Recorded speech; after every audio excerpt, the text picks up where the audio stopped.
Welcome to Brain Vision.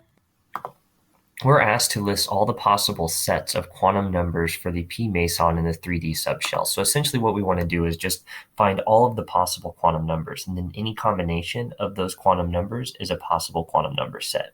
Right off the bat, we're told that the spin s is equal to 1 for the meson.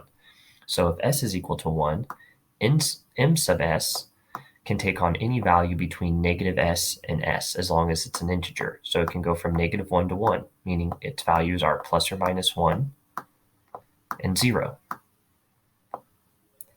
Next, based on the fact that we are in the 3D subshell, we can figure out that since the value is 3, the shell principal quantum number n is equal to 3. And L, based on the fact that we're in the D subshell, has to be equal to 2.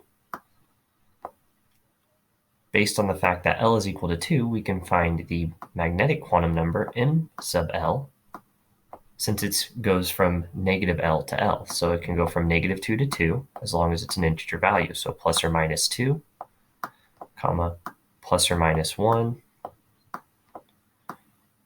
comma, or 0.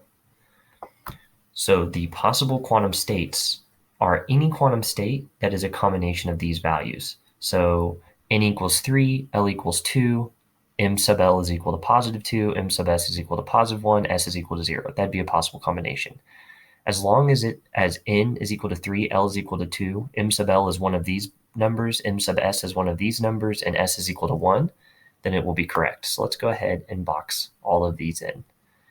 Any of these would give us a correct state.